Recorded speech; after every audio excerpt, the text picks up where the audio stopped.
Hi, my name is Liz Hiller with NACE. I'd like to welcome you to today's webinar. What new data insights tell us about early career hiring in 2024 and beyond? We encourage you to actively participate in the chat and please post questions in the Q&A. It is my pleasure to introduce Kate Beckman, Director of Community and Insights for RippleMatch. Take it away, Kate.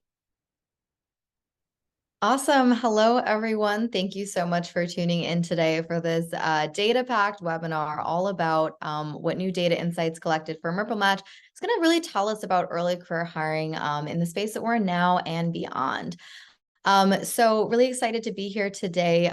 Just to quickly introduce myself, give a bit of background. I run community insights at brand at RippleMatch. I'll share a little bit more about RippleMatch on the next slide, but I foster and create all of our educational programming and community programming for the university recruitment community and space.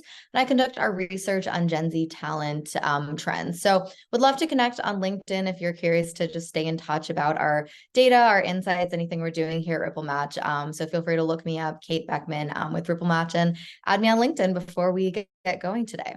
I also do want to note we were having a little bit of internet connectivity issues. So if for whatever reason throughout today's presentation I'm a little bit glitchy or you can't hear me, please just write in the chat. I won't be offended or feel awkward if you say we can't hear you or the internet's not working. And I'll either turn off my camera or see if I can switch to a different source. So definitely let me know if you're having any trouble hearing me or if it comes in and out.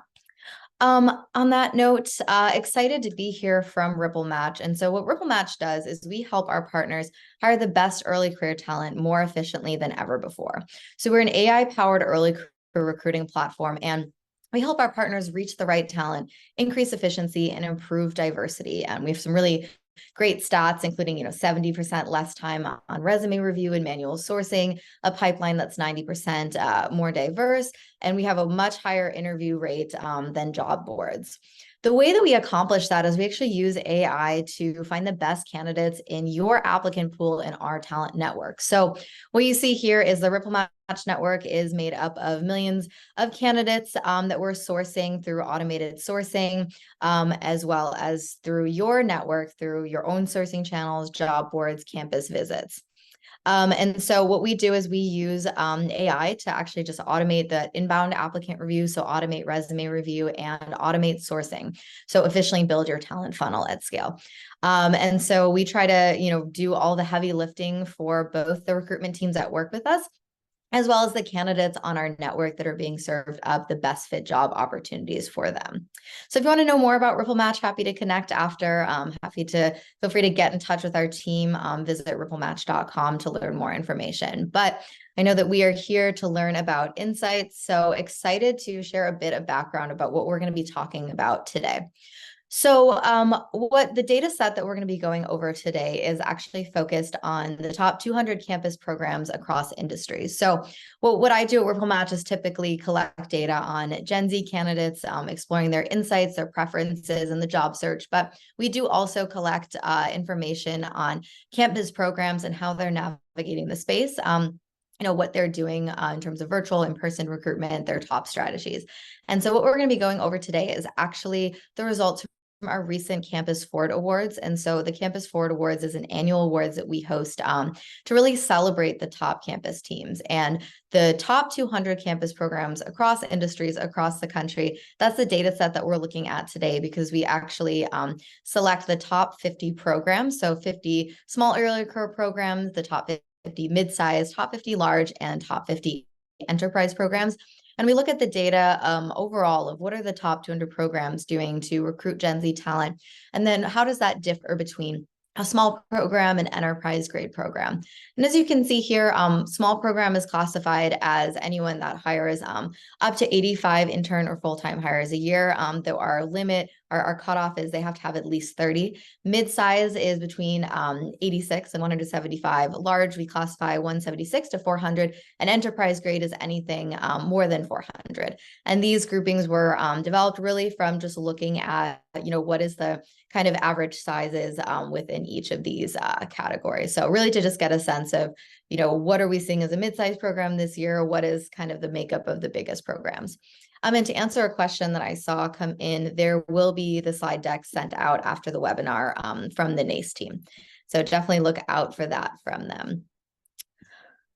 So let's dive right into the data.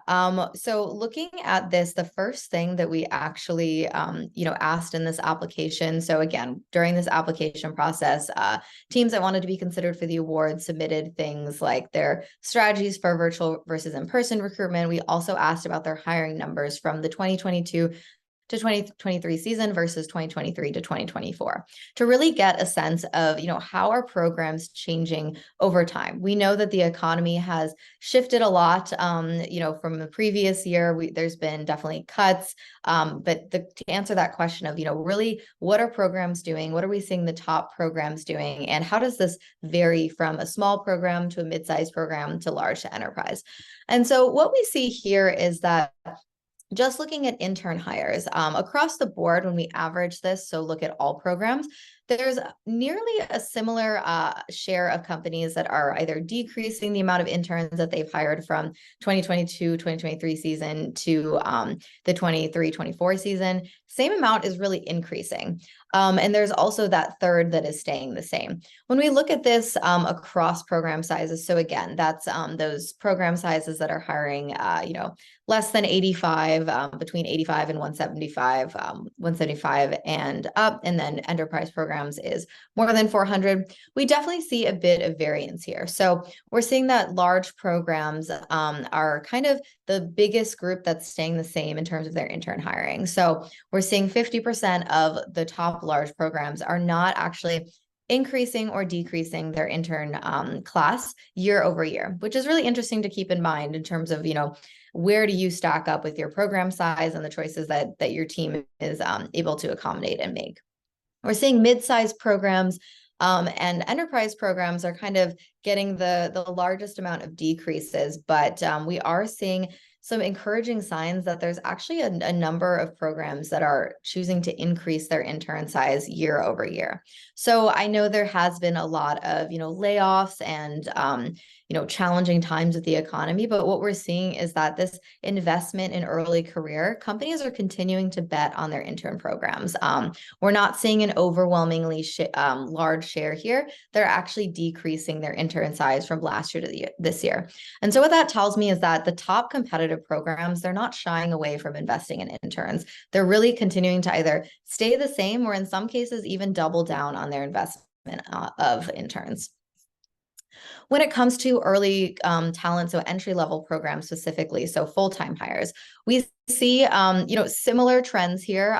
We do see some programs are decreasing their full-time hires. So mid-sized programs, for example, 44% report that they're decreasing the size of their entry-level hires from the 2022 to 23 season versus 23/24. But we do continue to see an increase here. So definitely more variance here in terms of which programs are staying the same. But it is notable, for example, that large programs, so early career programs, 40% say that they're actually increasing those full-time hires from the previous year to now. So really the takeaway here, and with the theme of looking ahead to 2024 and beyond, is that programs that are really investing in early talent, and so again, this represents the top programs that we selected due to their commitment in early career talent, is most of them, are not shying away from continuing to invest in early talent. I think that if we saw, more than 50% of the programs were decreasing their investment in early talent, that would definitely be a notable sign that early talent is really going to fluctuate with the economy. But I think what we can take away here is that, yes, there's going to be industries that do have to decrease, that are negatively impacted by a lot of the economic headwinds, but we are continuing to see a pretty steady investment in accommodating and bringing in early career talent.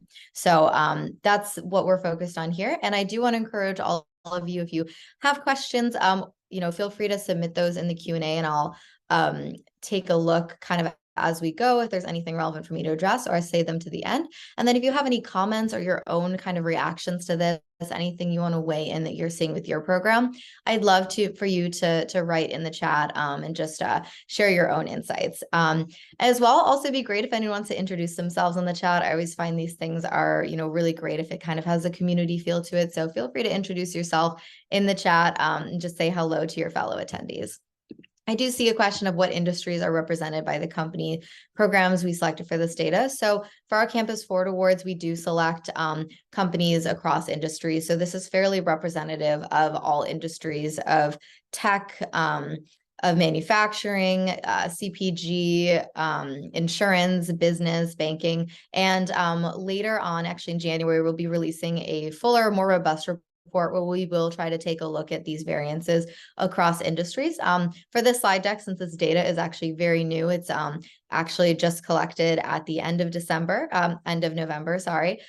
We haven't yet created a full robust report. So all of you are actually seeing pretty new data that has not been fully released to the public yet.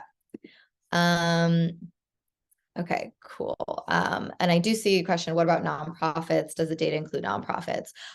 Most of this data likely won't include nonprofits. We do have some represented, but nonprofits, we don't always see the same levels of like interns and larger early career programs year over year. I definitely know that there are some nonprofits represented in here, but it won't be making up as large of a share as, for example, banking, which reliably has a lot of early career hires each year.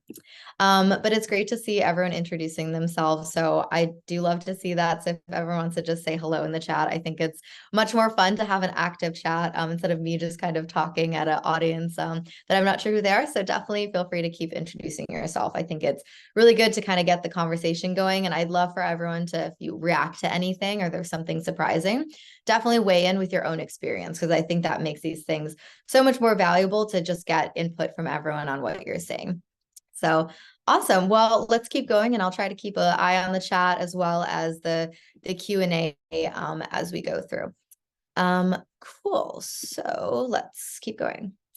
Awesome. So now we're going to go into the strategies that we've actually seen this past, what these programs are saying they're doing in fall 2023 and spring 2024. So we asked, regarding your strategies, what's the most accurate breakdown of your strategies in terms of virtual and in person when it comes to recruitment? What we're seeing here, so this is reflective of all the programs, and in the coming slides, we're going to look at those with each individual program category. What we're seeing across the board is that most university recruitment teams have really rediscovered in-person strategies for this 2023-2024 season. And what you can see here is when you combine these first two results, it's 75% in person and then 90% in person. So we're seeing more than 50% of teams are at least 75% in person this fall, and then looking ahead to spring. We do see, of course, there's still some virtual here, half and half, but it's really interesting to see there's been a return to in-person strategies for this season and looking ahead. And that's not to say that a hybrid is over, because as you can see here, the smallest share is at 100% in person and 100% virtual. But we're definitely seeing a big return to folks being on campus and leveraging those campus resources. And I'm curious if anyone's writing in the chat if this lines up with what you've done with your strategy. If anyone wants to share if they've been kind of 75% in person, 25% virtual, or where do you fall on this kind of distinction of your strategy. So feel free to chime in the chat. I think it's always useful to kind of get a pulse check from those tuning in and see if that 75% is accurate.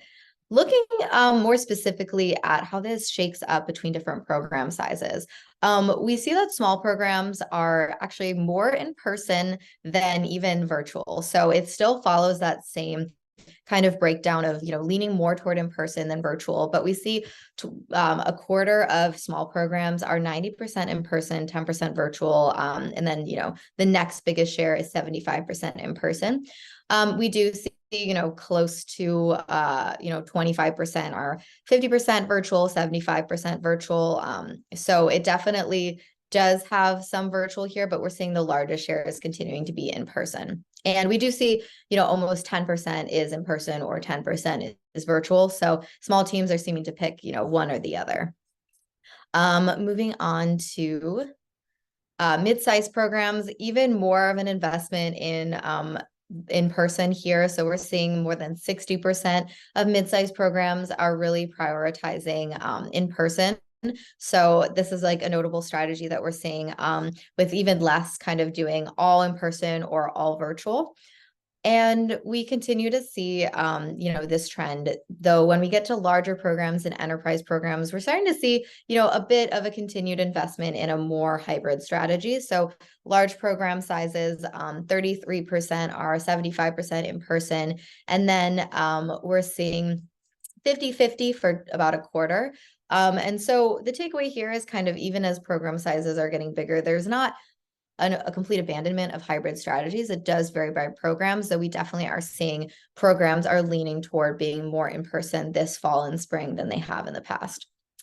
And this holds true for enterprise programs. The biggest programs are seeing, that continued return to in person. So this makes a lot of sense if you consider the conferences, making those big investments with on-campus events. So it's just interesting to see that across the board. Hybrid has been, such a big kind of buzzword of past, and I think there's still definitely a place for virtual recruitment across the board. So many companies still find tons of benefits from it, and I think when we're looking ahead to how do we take the best parts of in-person of the past with so much of the positive gains we made from virtual recruitment in terms of increasing access, increasing representation in teams, because, when you have a virtual strategy, you're able to reach so many more schools. So it'll be interesting to see how these strategies really develop to ensure that companies are really keeping D&I at the forefront and making sure they're continuing to expand their reach. But this is what we're seeing now, as well as looking ahead to spring. Companies are definitely creating their strategies to be on campus or in person in some capacity. Looking now at the specific strategies of both in-person and virtual. So overall, we're seeing that one of the biggest core parts of an in-person recruitment strategy is really these major specific career fairs, with 63% of all teams that's had any kind of in-person strategy saying that that is a core part of their strategy. We do see also that campus-wide career fairs and in-person events with on-campus clubs continue to be a part of that. And as we'll look through on continuing slides, we see that this starts to shift a bit, depending on the program size, but we definitely see this big investment in career fairs. So looking at small programs, we see that small programs definitely favor major specific career fairs and in-person events with on-campus clubs. There's a little bit less of an investment in campus-wide career fairs, which makes sense. If there's less resources, you want to make sure you're getting a more targeted group of students. We also see that Grace Hopper is not really favored by small programs, which makes a lot of sense, as that's a pretty significant investment. So a lot of teams are not really investing in Grace Hopper at the small program level, though close to a third do have plans to add that. What is Grace Hopper? So Grace Hopper is a conference that is for women in technology. And so you see a lot of really big tech companies like Meta, Google, sponsoring that year after year. It's kind of the conference, industry conference for women kind of breaking in technology to go and meet a lot of employers. And it's a really significant employer branding investment for a lot of employers. And there's been mixed results in the sense that it's a really great place for women in technology to meet employers, for employers to just showcase their investment. There's great panels and everything, but because it is a really competitive conference in space, smaller companies, it's kind of difficult to just go there with a booth and really catch the kind of attention of candidates that you would need. So it's unrelated to colleges and universities, which is why I'm sure a number of folks are a bit unfamiliar with Grace Hopper. And so that's what Grace Hopper is. So kind of going on here, we see that mid-sized programs here are more likely to make an investment in campus-wide career fairs, as well as major specific career fairs, and a little bit less involvement with in-person events. And then there's a small share that are investing in conferences in general, but definitely the core part of that in-person strategy comes down to career fairs, both major specific and campus-wide. Let's see. Large programs, again, we're seeing this start to shift, but still that big investment in major specific career fairs campus-wide. notable difference here is that national conferences, so that might be the National Society of Black Engineers, Society of Hispanic Professional Engineers, Society of Women Engineers, so SWE. There's a lot of conferences, Afrotech, which is Black professionals in technology. There's a lot of conferences that they might be going to, whereas, we saw 18% and 21% for national conferences. We tend to see this number start to tick up with a larger program size. And then we also see a larger share going to Grace Hopper. When it comes to the biggest programs, so enterprise programs is those who are hiring more than 400 early career professionals a year, so entry level and interns. So what we're seeing here, big investment in major specific career fairs, less in campus wide, lot of investment in in-person events with on-campus clubs, as well as other national conferences. We do see that Grace Hopper and other regional conferences is the largest share here, and it's somewhat part of the strategy, but we definitely aren't seeing necessarily the same levels of investment in regional conferences. So that might be smaller chapters of those professional societies as we are with career fairs or in-person events with those on-campus clubs. So this is a bit of that look about in-person strategies. If you have anything to add in the chat, I'm curious if this lines up. Are you finding any different value between major specific career fairs and campus-wide career fairs? Would love if anyone wants to chime in the chat and just share maybe your approach to major specific versus campus wide, because this is definitely interesting to see some of these variances. And are you attending any conferences? I know someone asked in the chat if there's any recommendations for finance-based conferences, so feel free to contribute in the chat. Definitely great to see folks sharing recommendations and their own experiences. So moving on, and definitely write in the chat. I think it's great to share some of your own insights here. Moving to virtual strategies. So overall, we're seeing actually that reaching school-specific candidates through technology, as well as reaching school-agnostic candidates through technology, is a core part of the strategy. So you might think that technology is kind of only useful for school-agnostic, but it turns out that a lot of folks actually are using it to reach school-specific candidates. This makes a lot of sense as you're able to, pre-source if you're visiting campuses, or if you're not visiting a campus, but that you want to have a relationship with that school, you want to have a presence. Using technology to source those candidates can be really useful. That said, we are seeing a lot of that school agnostic approach as well. And on a later slide, you'll see that's a big part of diversity recruiting. We see that school agnostic virtual info sessions, virtual events with student orgs is definitely being used by about a third of companies, but it's not as much of a core part of a strategy. It's more marked as somewhat part of that strategy. Kind of looking more closely now at small programs, we see that there's definitely a big adoption for small programs of using technology to reach candidates, both from a school-specific lens and school agnostic. We see, about a third, so this is pretty consistent, are using technology for virtual info sessions, virtual career fairs, virtual events with national orgs, but definitely the core use case seems to be that school-specific and school agnostic through technology. Similarly here, we're seeing mid-sized programs are using technology in a similar way, though about a third are using virtual career fairs, same as before. We see this start to shift a little bit as we get to larger programs. We see that larger programs are definitely using school-specific candidates, technology to find school-specific candidates and school-agnostic candidates. More are hosting their school-agnostic virtual info sessions or panels. 57% report doing that. Versus 31% with mid-size or 33% with mid-size.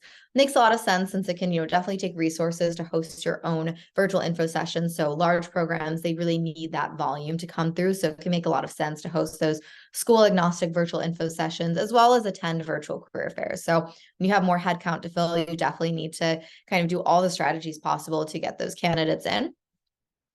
And we see that enterprise-size programs are using school-specific candidates through technology, but even more are using technology to really reach school-agnostic candidates. And about 50% are hosting those virtual info sessions to reach candidates across schools. But similarly here, the kind of takeaway is that what we're seeing in terms of virtual strategies, this fall and looking ahead to spring and beyond, is that it's really great to use technology to source these candidates, to get your job opportunities in front of more candidates. But employers are likely finding that events that are in person are potentially yielding them more benefits, or the connections and ability to network is maybe a stronger use of what they feel is their time currently, with less investment in virtual events. And notably, only 17% of enterprise programs saying they're making really any core investments in virtual career fairs. It's more of just kind of a strategy that's still happening, but it's not a core part of that strategy. Moving on to diversity and inclusion strategies. So we asked everyone who submitted this application, which of the following strategies are really showing up in how your team recruits a diverse slate of candidates. So this is two slides because we had a lot of options here. As you can see, the kind of biggest core part of the strategy is an investment in diversity-focused partnerships. So that might be some of those organizations I mentioned, such as NSBE, SHIP, SWE. It could be partnerships on campus. It could be things like, Color Stack or Rewriting the Code. There's a lot of organizations that are really focused on diversifying the workforce, especially in technology. We do see a lot of recruitment events specifically geared toward underrepresented candidates. 67% of programs have specific strategies to recruit candidates from HBCUs. 61% invest in technology to execute a school agnostic strategy. So that's definitely a big part of what folks are doing. Is technology is really aligned with diversity when it comes to reaching more schools, investing in a school agnostic strategy. And then this is continued on. So we see that about 50% are investing in strategies to recruit from HSIs, some of these diversity focused conferences, as I mentioned. And then there's less of an investment, it seems, in non-traditional educational backgrounds such as boot camps or specific strategies and events to recruit candidates from community colleges. And we'll see how this varies across program size. So across program size, we see small programs are definitely investing in technology to help identify diverse talent, investment in diversity-focused partnerships. 55% are investing in strategies to recruit candidates from HBCUs. Less of a strategy when we get to some of these smaller programs to recruit candidates from HSIs, less of investment in community colleges or conferences. Here for mid-sized programs, we see definitely that continued. This is going to be the dominant one, is that investment in diversity-focused partnerships, even more of an investment in recruiting from HBCUs. And we see this is going to likely correlate. The larger the program size, probably the more developed strategies. So recruiting from HSIs, likely, recruiting from community colleges. This is definitely a difference from the previous slide. Large programs, we are continuing to see that investment in HBCUs, technology, partnerships. We see even more recruiting from HSIs. 33% are hiring from non-traditional educational backgrounds. 44% have early AD programs to really help diversify that pipeline early on. So getting candidates aware of those opportunities earlier on. And then enterprise programs are, saying they're doing even more of these strategies, which makes sense. Larger programs, larger budgets. So a lot of investment in those partnerships, specific strategies. 88% of enterprise programs are recruiting candidates from HBCUs. 78% are using technology to execute a school agnostic strategy. And 70% have specific strategies to recruit candidates from HSIs, so Hispanic serving institutions, versus, that more 35% that small programs are doing, and a much bigger participation in diversity focused conferences, which again makes sense. It's a lot of budget and travel to go to those conferences and really have a presence. Though we don't see, a big uptick in recruiting candidates from community colleges or non-traditional educational backgrounds. So that's definitely an area where I think we might see more gains in the future of folks, really going into that space of recruiting candidates from community colleges. Community colleges tend to overlap, with HSIs, with Hispanic serving institutions, and have a really diverse set of candidates. So I do think that this is something that has a lot of potential to increase in coming years, but currently we're not seeing as much investment from any programs. And I'm just looking at a couple questions to make sure I'm not missing anything clarified. I see, what is non-traditional educational programs mean? So that's outside of a traditional four-year college. So it might be a coding boot camp, where instead of getting a degree in computer science, you go through a, maybe a 2-month boot camp where you learn a lot of the fundamental skills of computer science. And a lot of companies will recruit entry-level talent or interns from these programs, but it is a non-traditional educational program because it's not a 4-year degree path or even a 2-year degree path. Let me just see. Any list of national conferences that are recommended. I think I might have that somewhere in our content bank. So if you want to connect with me, I'm happy to share some of those and share some of our additional information there. And I'm going to keep going now, but definitely appreciate the questions here. And again, if you have any comments that you want to make in the chat, I see someone just posted a question. I definitely think it's helpful to have these conversations, so feel free to keep conversing in the chat. In terms of technology, we're seeing that, we asked which of the following ways does technology play into recruitment strategies? And we see that, a core part is events management. Tons of events are happening in campus recruitment. So it makes sense. That's a really big part of it. Interview scheduling, automated CRM to follow up with candidates. And then we're seeing, a somewhat growing share of folks that are planning to add AI-powered sourcing technology or AI-powered resume review. So there's not a lot of mainstream adoption yet, which makes sense because that's a new technology. But as you'll see in the coming slides, there's definitely a growing share of folks that are planning to add that. And let's see, based on small programs. So nearly, again, we're seeing that folks here, especially in small programs, have events management, interview scheduling, AI-powered sourcing technology. And we do see that, almost 25% plan to add AI-powered resume review. Mid-sized programs, similar levels here of just technology adoption here, as well as almost 30% planning to add more AI-powered technology. And large programs, we see similar levels of technology. So these are the big three. So if you're kind of wondering what is a typical campus program that's a leading program have in their tech stack, it definitely seems like it's an events management tool, some kind of interview scheduling tool, and an automated, some kind of CRM to really keep track of all those candidates. And then a number of folks do have some AI powered technology, but this is more of something that's potentially growing rather than something that's adopted right now. And I think as more and more tools say that they have AI technology to help deal with applicant volume, to help deal with sourcing, that number is only going to continue to increase. An enterprise program, something similar, but notably the largest share of adoption potential to add is enterprise programs. So about a third are planning to add some kind of AI-powered sourcing technology or AI-powered resume review technology.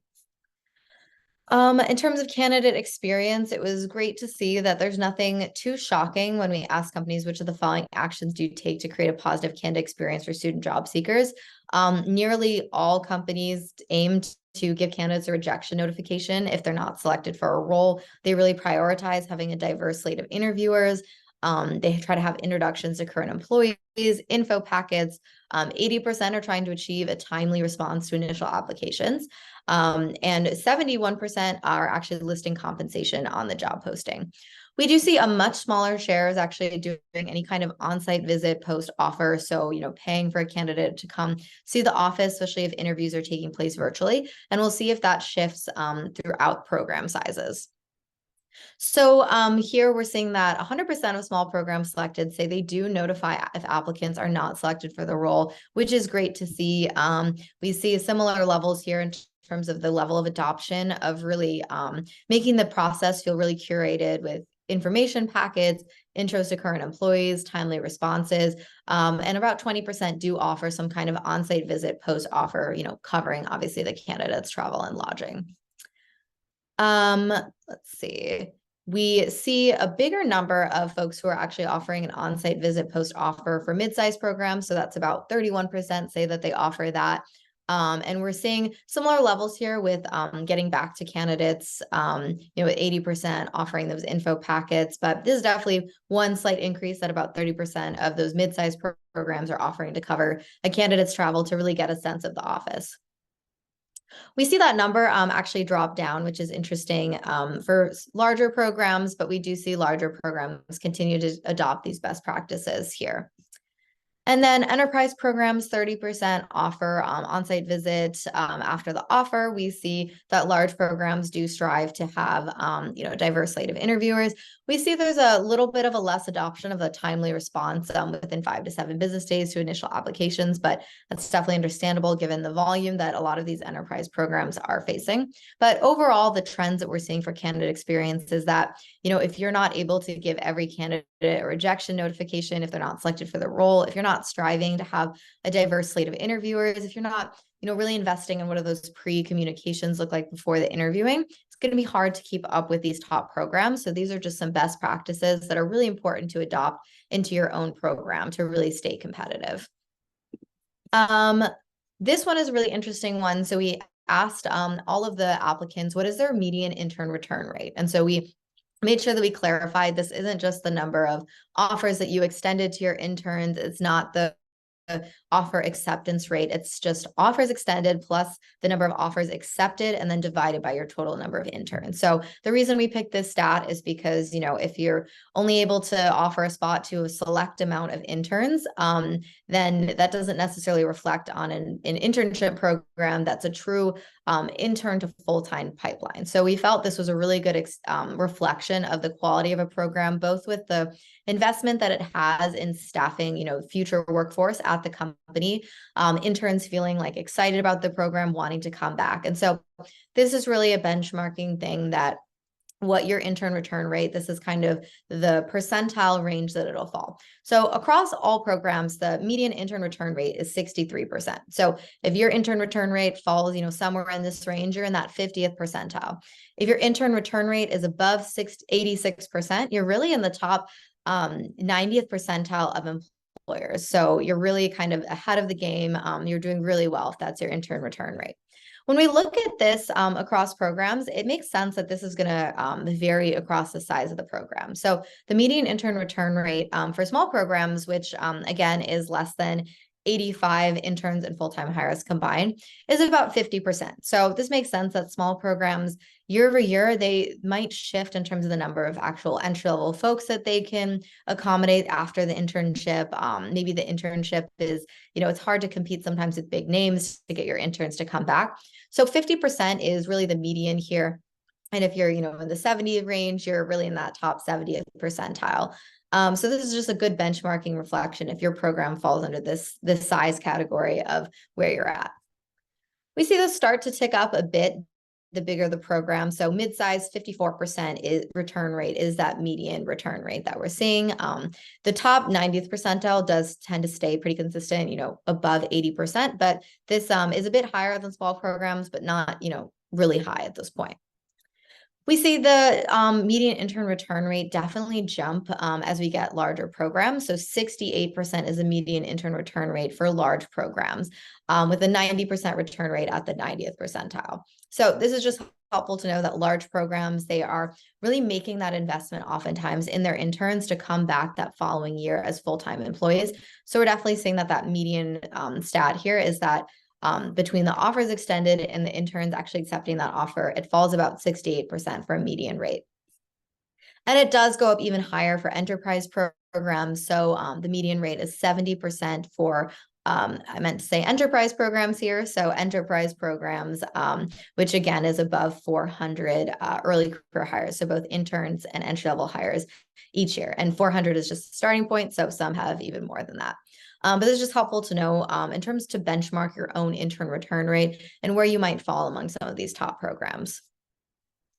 In terms of planning, and this is just helpful to get a sense of, is your team, can I review how I calculated the intern return rate? Yes. So one just clarification for this intern return rate is we asked individuals to give us their intern return rate. And so this is the number of offers they extended and then offers that were accepted. So if you have, 100 interns and you were able to extend return offers to 70 of them for whatever reason. Maybe you have 70, X amount of full-time spots available. Maybe that's how many interns you felt were qualified. And then of those 70 interns, maybe 50 accepted them. And that's how we actually got, that person's intern return rate would be 50%. So really it kind of boils down to, obviously if you can get 100% of your interns return, that reflects on your program's quality. It reflects on you kind of planning, like we have X amount of interns and we have this many spots. Like our goal is to convert these interns. So that's how we calculated that, to really have just a benchmarking reflective number. So just in terms of kind of a soft benchmarking is, are you planning at the time everyone else is planning? We do see that most of the planning takes place in the summer. So July and June, some in August.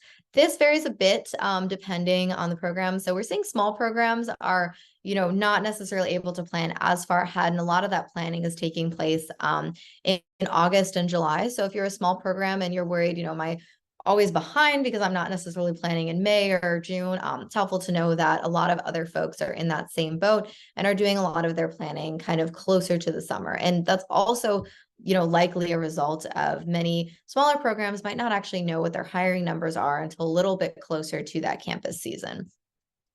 Mid-sized programs tend to plan in July and June, so nothing too surprising there, with a bit of an uptick in December, probably because recruiting in January is something that happens. Large programs tend to do, again, most of their planning in the summer months, so July, June, and August. And then enterprise programs, which, have the largest sizes here, they do tend to do some of their planning actually all the way in May. And a lot of, recruitment for really large programs, we know they have so many spots to fill. They might do some pre-recruiting in the summer, but that timeline really does shift to be even earlier. So May, June, and July. Then moving on to the biggest challenges, and we're almost actually to the end of our slides, so I'll be looking at the questions shortly, but if you do have more questions that you're thinking of, please submit those in the Q&A so I can make sure I'm able to get to those once we get to the end of the slides here. And again, if you have anything you want to weigh in on in terms of your reactions to this or your own experiences, would love for you to write that in the chat. I think it's just adds a bit of value for everyone to be contributing here and just sharing your own experience. So biggest challenges, we asked folks, what are your biggest challenges? And across the board, they're really coming down to headcount and applicant volume. So these will vary a little bit as we look across program sizes, but it still is kind of centralized in these core things. So top challenge, budget constraints for additional headcount. There's been a lot of layoffs. There's been kind of a reluctance to grow team size, especially if program size isn't growing. Definitely a mentality of the past year and a half of how can we do more with less. And so a lot of teams are identifying budget as a top challenge. Too many applicants to sort through manually is definitely a challenge that we're seeing. Notably, when we surveyed Gen Z candidates earlier this fall, they projected that they would submit more than 50% projected they would submit at least 100 applications or more, with a third of candidates actually saying they plan to submit at least 200 applications. So it's not surprising that candidates today, they're submitting so many applications. There's a lot of tools that help candidates just, kind of go down and submit applications. There's LinkedIn Easy Apply that, Gen Z candidates can just click different buttons, whether or not they're actually qualified for the role. So there's a lot of applications out there, and it's not surprising that, that is identified as a top challenge. A lot of these are also identified as a moderate challenge. So these do come up as challenges. One thing that's not actually being seen as a big challenge, especially for these top programs, is getting buy-in from leadership for early career programs and not enough qualified applicants. So the kind of reverse is the problem, is there's too many applicants to sort through rather than, really a drought of qualified applicants. We do see some variance here depending on the program size. So small programs, understandably, there's budget constraints for additional headcount. That's definitely the biggest challenge there. About a quarter say getting buy-in from leadership for early career programs can be tough. This is slightly less of a challenge for mid-sized programs, but still about a third say that budget constraints for additional headcount is a challenge. Too many applicants to sort through manually. We see that large programs, that constraint of additional headcount and application sorting through, but it's not really a challenge to, have a budget constraint for new technology, building diverse pipelines, combating renegs. So I know renegs have been a big issue in a lot of years, but it seems like the trend of actually that being a big challenge is kind of shifting. and it's not as challenging this year as it has been in previous years, and not as much challenge of getting buy-in from leadership. And for enterprise programs, these challenges are kind of distributed across the board. Enterprise, the top challenge for them is actually sorting through applicants manually. So there's just too many to sort through. And definitely some challenges for getting new technology, building diverse pipelines, especially in the moderate challenge range here.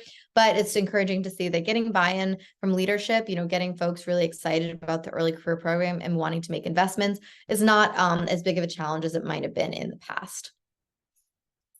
So some of the final takeaways here, and then I'll take some questions. I'll go through that. Is in-person strategies are definitely making a comeback from what we've seen from previous years. This is definitely some of the biggest readoption and in-person strategies from events, conferences that we've seen since before the pandemic. So definitely interesting to see. And in terms of what that means for the future, I think that in-person is here to stay, but I do think there will continue to be tweaks and corrections to ensure that we really are taking the best of the new era of campus recruitment. So not, falling back on strategies that was hard to actually assign ROI to it. Maybe there's not as much of a premium on making sure your pipeline is reflecting the diversity of the populations that you want to connect with. So I think there's going to be definitely different corrections and levels of strategizing to make sure that in-person feels like a new wave of recruiting and not just kind of a return to the past. Another, notable point is that AI has definitely been in the news a lot in the last year, and a lot of these technologies are new. A lot of companies are dipping their toes in the water, but we're going to see more of adoption of AI tools in the future, especially with bigger programs that, are considering those tools. And as it becomes more and more normalized, a lot of adoption there. And then notably, intern return rate definitely varies across program sizes. And I think it's interesting to see that the bigger the program, the larger that return rate, which really kind of suggests that in this climate, larger programs might be able to kind of weather that uncertainty and, be more likely to potentially guarantee interns that full-time spot, which does make programs more attractive, more competitive. If, you know that when you're accepting an internship, there's a higher likelihood that you're able to actually return to that company for a full-time role.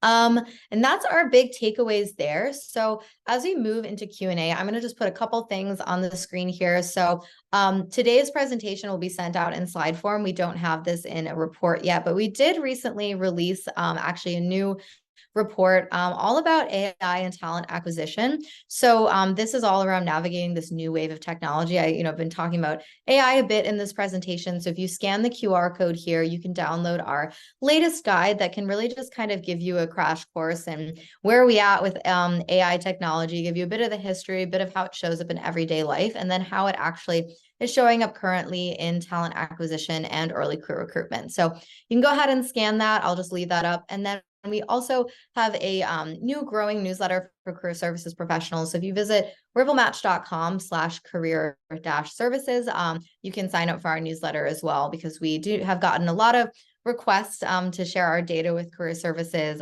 share some of our resources for students. So if you visit that website, you can sign up for our newsletter. So I'm going to leave this up as I take a look at some of the questions and just go through this, but we have definitely a couple minutes left, so I'll just kind of go through this now. There's definitely a number of questions here about how we determine program size or how are the small, mid-size, large, and enterprise programs defined. So we took a look at all of the applications that we received and then basically did some data normalization to understand, what are the ranges centered in. So in previous years, a large program might be defined by having 800 interns, or an enterprise might be defined by that. But, as programs shift over time, as folks reduce the kind of share of what would define a small program versus a mid-sized program, changes over time. So this year, it's defined by 85 or less would be defined as a small program. So interns and early career hires, 85 to 175 is a mid-size, and then 175 to close to 400 would be large, and then anything above 400 be like an enterprise grade program.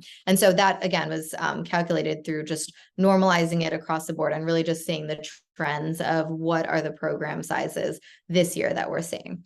So I'm going to just answer a couple of the questions regarding that.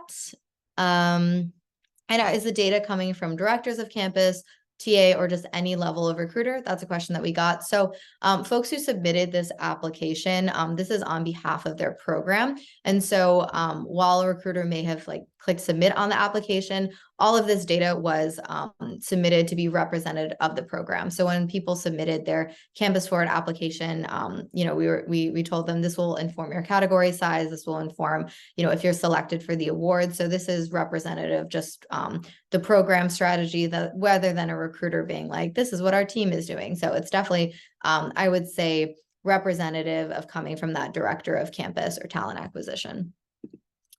And please keep submitting your questions. I will kind of go through the list and answer some of these. Let's see a couple of things in the chat. There are questions. So I see one question about, while in-person recruitment is making a comeback, where did employers finding the most success of hires event type, virtual, in person? Okay, so where are hires coming from? That's a great question. And that's something that later on in the year, we'll have a bit more data on, because we also can take a look at RippleMatch platform data and look and see between the folks who are doing more in-person events or more virtual events, where is the source of those hires? At this point in time, I don't have the information on, is it correlating to virtual or in person? That's actually one of those things I think will help really inform how this return to in-person goes, because I think this is the first year in a while that there's been such a return to campus. And so I think there's going to be a lot of, assessment, looking at ROI of some of these conferences, return to campus, to really see, yes, it feels great to be back on campus. Yes, it feels great to make these in-person connections, but is it impacting the efficiency of hires? Is it impacting, the representation within the pipeline? So I think that's something that we're definitely going to look out for, and is going to be a developing trend. Let me see if there's any other questions here that have come in. Let's see. I have one question about, what do companies call employee business groups of early career talent? We find young professionals exclusive of talent working in production versus office in manufacturing. That's a great question. I'm actually not sure. So if anyone has any ideas for that, I do know that, if I'm getting this question correctly, a lot of our partners sometimes have like rotational programs, or they have emerging talent programs, or they have management development programs, or like future leader programs. So we find that outside of just interns, folks that are coming in with like entry-level hires, that they want to be given some kind of distinction, tend to see like emerging talent, future leaders, a rotational program, kind of things along those lines. So just give that distinction to early career talent and offer those resources without, just saying, okay, like you just joined, it's your first year working, you're kind of like accommodated like everyone else. Did we collect any information about how many of these internship programs are 100% in-person, hybrid, or virtual? We didn't collect any information about the internship programs specifically, but from what I've seen from the data, the biggest, just from anecdotal data, and then from previous questions we've asked of students of what are the internships that you're looking for, what is like the most common internship that you're looking at in a job description, the majority do seem to be hybrid. So definitely more hybrid based on company distinction tends to be I would say the largest share. So I think it really just reflects the workplace environment these days. So most companies are largely back in person, but do have some kind of flexible work strategy. So maybe you don't have to come in on Mondays or on a Wednesday. And that's kind of what we're seeing is similar to internships, is it's kind of a lot more difficult to craft like a special version of work for internships now. And so we're seeing a big adoption of just hybrid for internship that really more reflects the company's adoption. So companies that are mainly remote are mainly having remote internships. Companies that are mainly hybrid are bringing interns in at a similar schedule to their managers. I think most of these questions I have answered at this point, so I'll just, wait a couple more seconds to see if any final questions are coming in. If anyone has any additional questions, And again, if you want to connect with me on LinkedIn, you have any additional questions, definitely feel free to send me a request. I know it can be hard to think of a question on the fly to put in this chat, but I'm happy to connect. And definitely feel free to scan the QR code here or visit our newsletter. But I think that is all of the questions that we have. So I'm going to turn it back to the NACE team to just close it out. But I think we are done for today. So thank you so much, everyone. Thanks, Kate. That was phenomenal. So much amazing information that you share with us. We greatly appreciate it. I am just going to pop in the chat to remind those of you out there to please go to the NACE website and nominate either yourself or a faculty member for a NACE award. They will be open until January 31st. We hope everyone has a wonderful holiday break, and we will see you in the new year. Thank you so much. Bye-bye.